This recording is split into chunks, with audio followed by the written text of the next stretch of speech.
Good morning. Welcome back to the morning show. We're really excited to be here. And we'd like to thank, we've had a question submitted. So I'm going to read a brief summary of the question, and then we're going to address pieces and parts of it. So I am a first tour FSO and in a year apart from my wife. I'm with my boys alone, and if EL goes the way we expect, we will likely have almost 5 years of separation. I am worried about the emotional health of my boys without their mother, our loss of shared experiences as a family that helped to bond. There is a chance my wife will miss all of high school for my oldest and most of high school for my youngest. I'm also worried about staying close in our marriage. I understand that it is not a new topic for anyone familiar with tandems. The overwhelming majority of those who work with us can't or don't really understand. The argument always seems to come back to, you knew what you were getting into. So can your team offer some advice to those of us that are dealing with long-term unaccompanied tours? Jenny, what do you think? That's a really great question. I think this is probably brings up a lot of issues that members of our diplomatic community probably have experienced. I think both in COVID, where I know my husband and I were separated for several months when he was working and we were back in the US. But I think, what he's bringing up with tandems is longer term separation. I mean, that's a pretty long time. So I really appreciate the question. And I think it's really important to acknowledge how hard this is. And there's a lot of pieces here. We have the emotional and mental health. We have the experience as a family. We have the being a single parent, really kind of on your own. And I think that it's important to recognize how hard that is. And I really appreciate this person taking the time to write in and to think through some of these, how maybe some solutions to these issues. I think so often in our life abroad, so many of us just kind of keep moving forward and assuming it'll work out or it'll get better. And I think ignoring emotions and ignoring these challenges actually end up backfiring a lot of times. And so I think my first recommendation to this person would be that there are probably a lot of emotions surrounding this. There's probably frustration and disappointment and sadness and exhaustion. And there's probably some positive things too, some gratitude and some excitement. And there's also probably some confusion, right? And one of the things that I love to do with clients is to make an emotion map. So I take a circle and I would put the thing like, for example, separated from wife for 5 years, for example. And then I would draw out lines and put all of the emotions surrounding it, right? Confusion, disappointment, fear, all these different things. And while I think that it is not fun to experience negative emotions, it is really important to acknowledge them and to process them. And rather than just trying to shift out of them and be happy and grateful all the time, just allowing space to feel some disappointment. This is hard, right? This is challenging. And I think that oftentimes when we feel negative emotion, we distract ourselves. We turn on Netflix, we hurry quick and stay busy, or we stay at work longer, or we might even take it out on our kids and be irritated, or out on our spouse, or whatever it is. But I think rather than distracting ourselves or telling ourselves we shouldn't feel that and repressing those emotions, just actually taking time to feel them and acknowledge like, hey, gosh, I'm feeling really bummed today. I really miss my spouse, or wow, I'm feeling overwhelmed. And there's a great psychologist who titles this process, Name It to Team It. And in other words, just recognizing and acknowledging to ourselves, and then recognizing that negative emotions can't hurt us. They are literally just neurotransmitters going through our body, they're sensations, and we can just process and feel how they feel in our body. Is our chest tight? Are our muscles tight? Just allowing that. And what studies show is that it only takes about 90 seconds to process an emotion. So when we just allow ourselves like, wow, I'm feeling really irritated today or really disappointed, when we get into our body and just allow that emotion, it actually passes a lot faster. And it doesn't mean we're not going to have more negative emotion, but it allows us to just give space for that. And we find there's a lot less negative outcomes from those negative emotions because we're not trying to shove it down. We're not trying to, distract ourselves. We're just allowing it. And so that would be my first advice, is to just recognize this is really hard. And there's going to be some hard things for both you and your wife and your kids, and to give space for that, and also give space to your spouse and give space to your kids to have their emotions, and allowing them, when they come home and they're extra irritable and there doesn't seem to be a reason, recognizing, yeah, this is normal. We're separated. There's space for this, and allowing your kids, helping them name and tame their emotions and giving them space, like, wow, it seems like you're really bugged today. I get it. Feel that way too. And I will link to a resource if you want to learn more about processing emotions rather than repressing them or distracting from them. What about you, Susie? What are some of your thoughts on this? Well, I remember going through a year without my husband when he was serving in Kabul, and it is very challenging to be a geographically solo parent.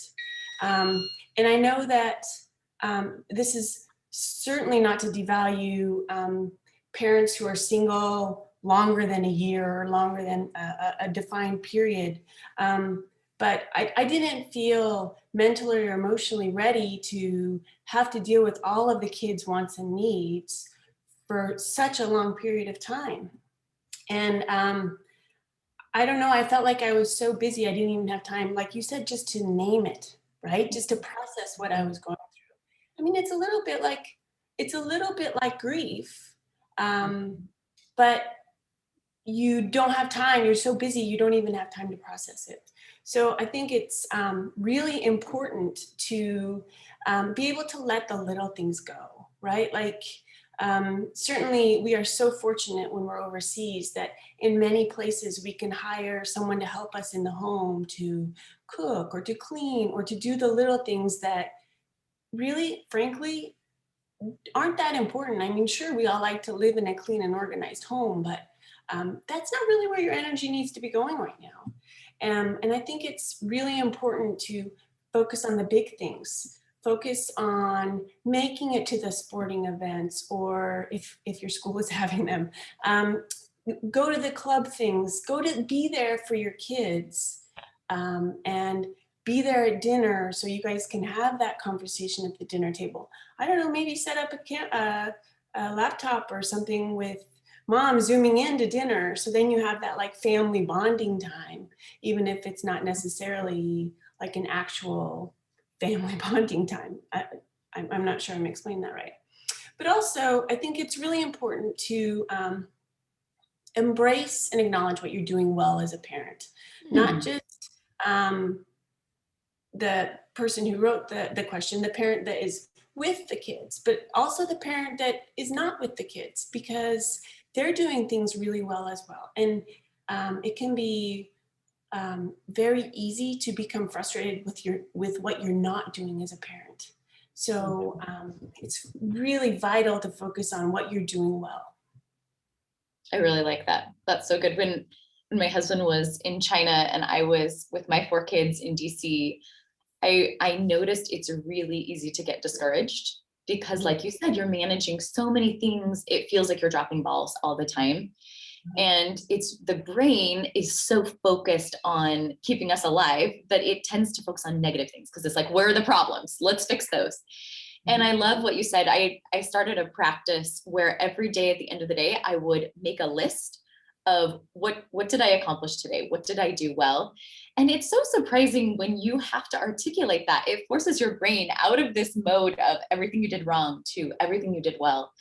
And it doesn't mean that you just ignore everything going wrong, but it just gives balance, right? It gives equal airtime to the negative and the positive. And just that simple practice made a really big difference. It was like, oh, actually, I did a lot of really good stuff. I had dinner with my family today. I helped this child with this essay. I exercised today. And you start to recognize, wow, actually, I did a lot more than I even realized. And I think the brain often filters out those positive things because we're so focused on the negative and the problem. So I love that recommendation. That's really good. One thing as I was thinking about this question is that I think it's easy to feel a little bit trapped sometimes when we feel like, oh, our lives are being determined by our job situation, right? Like there's no way we can be together. We're being robbed of this experience with our kids. And I think those are all very real and valid concerns. But one of the things that that creates, that kind of mindset creates, is resentment. We feel like we are at the effect of our situation and we feel trapped, like there's nothing we can do. And that's a really hard space to be in, and often kind of robs us of the joy that we do have. And so, one of the recommendations that I think can be useful is stepping back and taking a look at, why did we choose this in the first place? My guess is that there were probably some really good reasons why you as a couple chose to become tandem. And I think just reminding yourself of those can be really powerful. So, for example, maybe both of you wanted to contribute to your country. Maybe both of you wanted to pursue a career path that felt meaningful to you. Maybe both of you wanted to earn money for your children's college. Maybe you wanted to retire early. I don't know what all the reasons are, but take a look and kind of step back, like, why did we do this? And I think what happens often over time is it's really easy to forget those reasons and to focus on the negative things that are happening and compare it to the positive of if you weren't in this lifestyle, right? So if one of us wasn't in the, in the foreign service, then we would be together as a family. If one of us wasn't in the foreign service, then we wouldn't have these issues and I wouldn't be single parenting, right? And I think one thing that can be useful is just to step back and remind yourself, hey, we chose for these reasons. These are all the positive reasons we chose. And that comes with 50% negative too, right? Now we are apart as a family. Now we are going to miss some things in our children's education. But compare that to the positive and negative of what you had before. So in your past life, you were together as a family and you probably had a lot of things, but you probably also maybe felt some lack of fulfillment in your career. Maybe you didn't have the financial resources, right? And so looking at the positive and negative now with the positive and negative of the other option can help us realize actually and maybe feel more empowered in our choice when those hard things happen. It's not that we don't acknowledge them, we just recognize that they're both there. And that can be easier to own our decision rather than feel trapped by it. Mm-hmm. I think, again, it doesn't mean that you don't look at it. And there may be a point at which you decide, considering the positive and negative here and the positive and negative here, maybe we do want to make a shift. And in that case, that's a great choice too. But either way, do it from an empowered place of there's positive and negatives here and positive and negatives here, rather than comparing the negative of this to the positive of the other situation. What are some of your thoughts, Susie, on kind of that trapped or resentful situation, or feeling like they're in just a really challenging situation? Well, I think I think resiliency is so important to dealing with stressful situations. And one of the key skills that feeds into your resiliency is focusing on purpose, like you just said. Why are we even doing this? But other things that are very, very important are self-care and self-compassion. And I think that especially when separated like that, it's easy to hear that voice in your head, and it can be very, very harsh and critical of yourself and your decisions. And you've made this horrible decision to do this, and this is so hard, and you're doing so much wrong. It's so important to have self-compassion in these sorts of situations, and to kind of self-soothe, especially when a particularly hard day, for example, just to focus on just being kind to yourself. And I don't know what either the husband or the wife in this situation chooses for self-care, but it is so important to prioritize that. I mean, airlines have it right. You have to put your mask on yourself first before you put your mask on your kids or those around you. If you don't have that oxygen mask on you, and in this case, that oxygen mask is self-care. Like if you aren't taking care of yourself, you can't do a good job taking care of those around you. So important. But the other point that is very key for resiliency is to build positive relationships.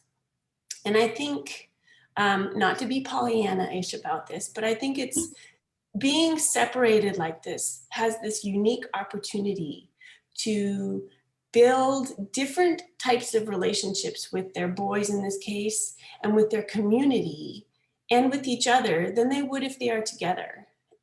Quite frankly, oftentimes, let's be honest, when we're all together as a family, we kind of start taking each other for granted, right? So in this situation, that tiny little silver lining is that they have this amplified quality time together.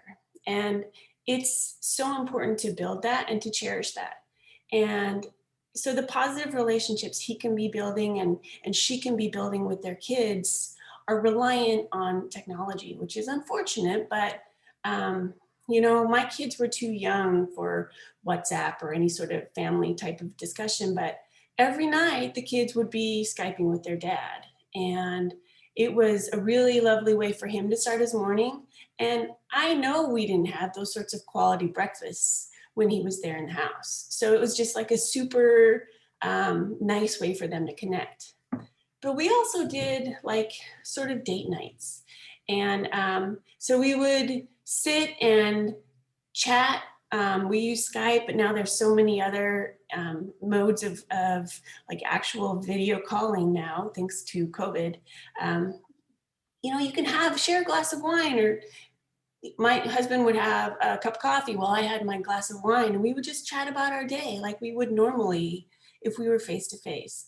Or, you know, do a date night where you're not talking about the kids, you're not talking about anything except for just trying to connect and create that quality bond, because that's really very important and a part of building resiliency. I think that's so good. I love thinking about that concept of, rather than assuming that separation is going to create worse relationships, that recognizing that actually not only can it be okay and you can muddle through, but you could actually have better relationships because of it. I loved how you pointed out how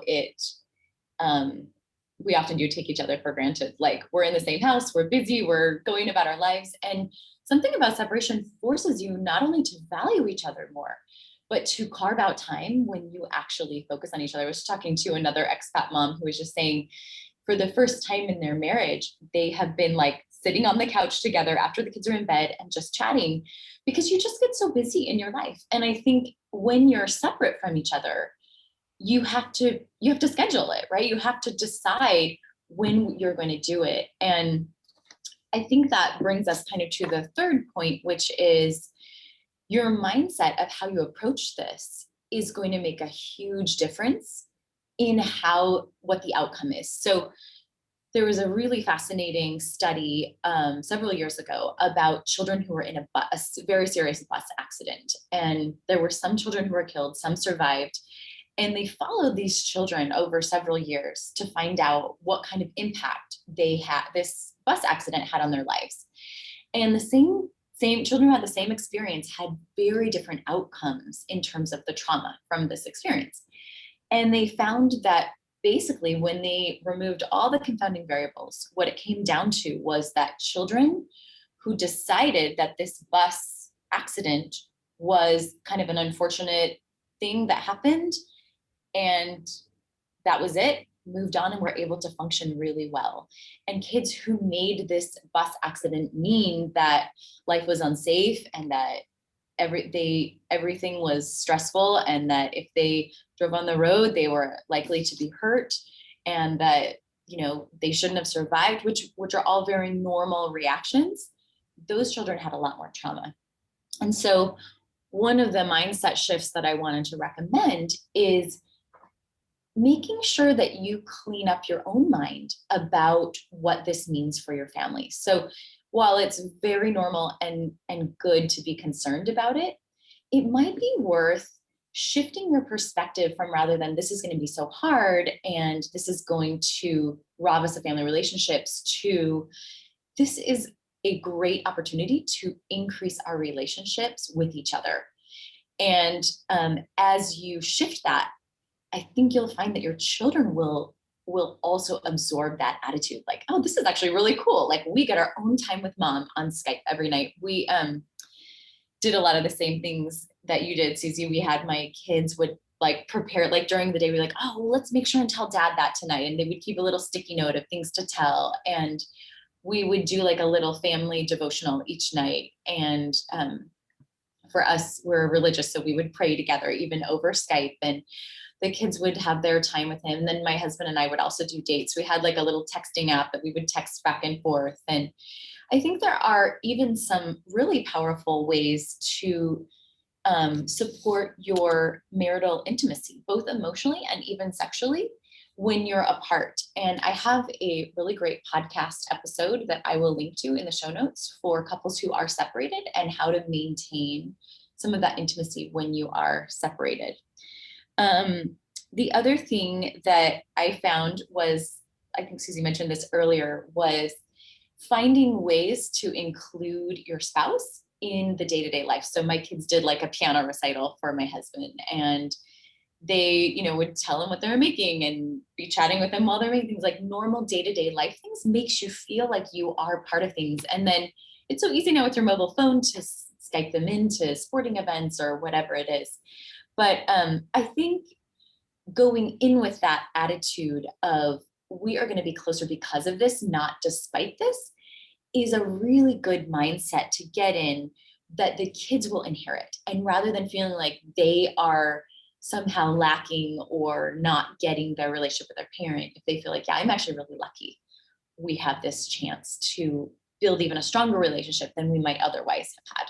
And travel and meeting up, right, makes it so much more meaningful. Mm-hmm. What are your thoughts, Susie? I think emotional health is so important. And in this case, with the kids being upper middle and high school, I am certain they have their own social connections. Sometimes in that age, that's about the age of my boys, and I know that sometimes they don't necessarily make the best choices in whom they are connecting with. So I think it's really important to encourage our kids to have those social connections because that's support for them as well, but also to know who they're connecting with. So know, kids, friends, and that sort of thing. So you can have an idea of the sort of social support that they're getting at school. So the other thing that I think is, especially the age that his kids are, they're going to be starting to think about those bigger picture things like university choices, or maybe those big tests, or writing essays for college entry, or these sorts of and not to belittle primary school tasks and stuff, but these are starting to be big, life impacting sort of decisions. And I think that one of the things that I really value about having a partner in this parenting job that I have is that he takes some of the tasks and I take some of the tasks. And that is still completely a realistic option, even if you're in two geographic locations. Maybe his wife wants to lead the discussions about college decisions, or what do you want your life goal to be? These are amazing ways to connect with kids and to have a conversation. I know we're always encouraged to not just say, so how's your day, dear, when they come home from school, right? Because then they say fine or grunt at you and then go off to their bedroom. But listening skills and asking those open-ended questions, and really making time for the answer. Normally we tell parents, put your phone down and pay attention to your kid. In this case, I'm saying, pick your phone up and pay attention to your kid, right? So it's really important to connect, even if it's not face-to-face, but just to have those really heartfelt conversations. And I also think every time my husband came home for a break, he would be blown away by the changes in the kids. And I think it's really important, especially for the parent that is not able to see the kids every day, like actually physically their whole body, to pay attention to their growth and respect their growth and respect their social developments and their academic developments, and know that just because you're not with your family, they're not staying in the same place. And to not necessarily chart the changes, but to be aware that when you come back and you are physically together, they're not going to be the same family they were that you saw on your last R&R trip together. So I think that's really, really important. Yeah, those are such good points. I really like that. I think that kind of leads us into our last area, which is making sure that you have a support structure in place. I think that this person who wrote in did such a good job of articulating maybe that feeling of maybe you start to make an effort to share with a colleague, right? Like I am, just really overwhelmed and struggling. And maybe the colleague responds with something like, well, you knew what you were getting into. I thought that person articulated it so well. And probably the colleague wasn't meaning to dismiss that, but kind of probably doesn't get it. And they haven't. And how could they, right? If they've never experienced that. And I think kind of brings us to that point of how do we get what we need? I think that it's good to take a step back and recognize, like, if you've never been through something, you just don't know, right? And so probably if you don't have a colleague who's been a tandem or who's been separated, they probably just aren't going to understand. And I think if we go in with the expectation of not defensively, but just recognizing, like, they probably won't understand, and that's okay, right? Then we're not disappointed when they don't maybe understand or give us the empathy that we need. I think, when my mom passed away, people were so nice and they tried to say things that were so thoughtful, but they really weren't often what was most helpful. It was like, oh, you're going to see her again, or, oh, it's fine, you're going to get over it. And what I really wanted to hear was, I'm so sorry. That sounds so hard. How are you doing? And people didn't know. If you haven't lost someone close to you, you just don't know. And one of the advice that I got after my mom passed away, and I think it's relevant in a situation like this where people may not understand us, is to figure out what we need ourselves. What is it that you want? And then find some ways to create that in your life. So for example, one of the things that my mom used to do for me, and it was a simple thing, but she would get really excited when something good happened in my life. And so I remember shortly after she passed away, we were in a new post and it was unfurnished. And I had bought some furniture and I was really excited about it. And I found myself wishing, like, I wish I could just call my mom and have her be excited about my new couches. And so I thought to myself, my aunt, who had also lost her mother, said, sometimes you have to find what you need in little pieces. Like, one person's not going to be able to meet all of your needs, right?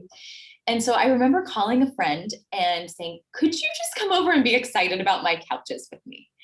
And so she came over and her response was, to be honest, devastating to me. She's like, why'd you ask me up here? Was it just so that I would feel embarrassed about my couches? And I thought, oh my gosh, I was trying to be vulnerable here. I was trying to ask for your help. And I felt totally shut down. And so I decided to be even more vulnerable and say, actually, I lost my mom and she used to be excited about things with me. And I was hoping that you would be excited about these couches with me. And she immediately softened and said, I'm so sorry. I'm so excited. And we sat on the couches and felt how soft they were and looked at them. And I think sometimes it takes a little bit more effort on our part to be more vulnerable and let people know, like, I'm having a really hard time, and know that sometimes they're going to not respond in the right way. And sometimes they will. And I think just carving out, like, I didn't expect that friend to be everything that my mom was for me, just like we wouldn't expect somebody to meet all the needs that our spouse meets for us. But we can ask people to meet little things, right? Like, maybe you have a Friday night game night with the guys, or maybe as the female, you have a book club that you meet. I mean, whatever it is that you need, I think it's powerful to recognize that and then create that for yourself. And also recognizing, what do I wish someone would say? Like, I wanted someone to come in with my couches and be like, these are darling, you did such a good job. I love the way you organized, right? And when my friend didn't say that to me, I realized I think I just need to say that to myself. Like, good job, self. You did an amazing job of setting up this family room. And it may sound cheesy, but I think oftentimes what we really want is to give ourselves that validation. And I think when we can articulate what it is we actually wish someone would say, then we can say that to ourselves. And in this example with the coworker, my guess is what this person wanted them to say is like, that sounds so hard. You are amazing for being a single parent. And I think in that space, when a colleague doesn't maybe respond with them as much grace or aplomb as we would hope, that's a perfect chance to be like, what is it I really wanted out of that? I think I wanted them to say X, and then say it to yourself. And I think while it's not perfect, it's something. And I think it can go a long way in helping us get our own emotional back and navigate some of the challenges with other people. What are some of your thoughts about building a support network and dealing with maybe some of those colleagues who might be challenging or finding ways to meet your own emotional needs? Well, human beings are very, very social creatures. And as much as we try to be protective of ourselves, we can't help but want those sorts of connections with other people. And on top of that, there's very few people stateside who move as often as we do and have to recreate these communities over and over and over again. We've done this. This is our 8th post, so I am aware of having to build those new communities. And I realized, I think the last 2 tours, how important that was for me. And I put a lot of effort into creating my support network, like physically at post. Thanks again to all of the technological advances that we've made, it so easy to stay in touch with all of our friends around the globe. But sometimes you just, like you said, want to have your friend come over and say, hey, that's a really awesome couch. So I think it's important to work on our friend making skills. And it's important to, and this is, I think, easier skill for women than men, but it's important to be vulnerable and be able to say to someone that you've just met and you don't actually know their background about, like, hey, I want you to be my friend. Like, maybe there's a better way to say that. I don't know, maybe Elmo has some cues for us, but it's really important to be able to figure out the most comfortable way to say, hey, I want to be your friend. And that is just a skill set that we need to work on, because you can't build your support network, you can't build your village unless you are able to connect with your village.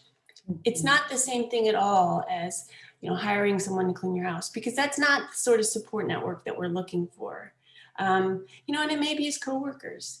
I have found amazing friends at the schools, and there we have the shared experiences with our kids. So, I chat up the parents at the sport games that my kids are playing, because, boys are out on the field too. They know what I'm going through. So I think it's important to look outside of our embassy bubble for those sorts of connections, but also just to be vulnerable. And it's okay if that person says, I'm really busy and I don't have time to connect. Hopefully they'll be nice about letting you down. But, sometimes, especially if it's a person that lives in that country and they know those expats are going to come in and then they're going to go out, sometimes they don't want to connect either, because that hurts when your friend moves away. But I promise there are people there that can be a source of social support for this family. And I think that is so important. I know that the friends that I made when my husband was gone for a year, I relied heavily on them. And it wasn't just because I needed to ask them favors. It was just like, dropping our kids off at school and having that chat, that 15-minute chat about, like, oh, wow, that was a rough night for you. I'm really sorry, and just having those little moments with friends is really important. Yeah, I think that's so good. I think there is a real opportunity in just our daily life, right? We see a neighbor outside, or we see, someone at the game, or we, even at our embassy or consulate parties or whatever, there are things in daily life. And then I think oftentimes those are great impetuses to create more connections outside of work. I know, like for my husband, even just going to lunch with the same colleagues most days has created a really nice friendship support group for him. And they're not talking about work, they're talking about sports, or they're talking about funny articles or whatever it is. And it's created such a nice community for him. I think also I've noticed that oftentimes when we first get to a post, it's a lot easier to like have people over, or people have us over. And the longer we're at a place, it often gets harder. But I found even just when we've invited people over, they've invited us, or we say, hey, let's go out to dinner, or let's just finding simple ways. I feel like oftentimes the more free, the greater frequency with which you interact with people, the closer you feel. And I think just even creating more opportunities to interact is one simple way um, to build that support network. And then just, being interested in others, even when what you're seeking maybe is support for yourself. I find that people are often more interested and willing to be interested in me when I'm interested in them. Mm-hmm. And remembering something about them and asking, how is that thing going with your child? Or how'd that thing go at work? Or, what happened with your mother who was sick, or whatever it is, then people feel valued and they reciprocate that very frequently. So be a good friend. Have a good friend.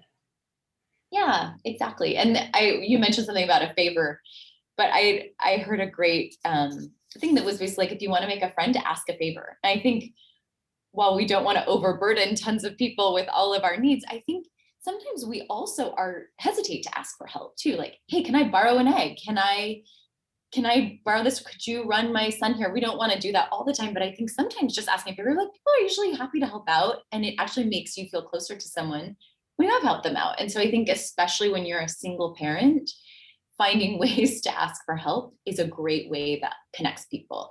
They say that when someone does something nice for someone else, it increases their serotonin, the serotonin of the person that they did something nice for, and anybody who knows about it. So I think that there's ways to connect ourselves even by helping or by asking for help as well. Mm-hmm. So, anything else, Susie, that you wanted to add before we finish up? No, I mean, I just think I think it's so important to be able to remember to connect inwards and outwards. And I wish this family well. I hope that we can give them some bolstering hope that would make their situation seem a little less tenuous. Yeah, that's great. I would just add to that, thank you so much for your service to this family. And we recognize this takes a big toll on your family, and definitely give space for some self-compassion, as Susie pointed out. And I think our brains tend to think if we beat ourselves up, we'll do better, but we never beat ourselves up into doing better. We love ourselves into doing better. And so giving space for when you do feel discouraged and like you're not doing enough, being kind to yourself, and then finding ways to meet those needs, whether it's creatively with your spouse or creating space for that in other people and other opportunities where you are. That little bit of effort goes a long way. So thank you so much for your question. And we would just invite you, if you would like more help, to find us on our webpage, thebigpurpleblob.com. And we are more than happy to do continued work with one-on-one coaching in the future. And we look forward to hearing more questions from the rest of you.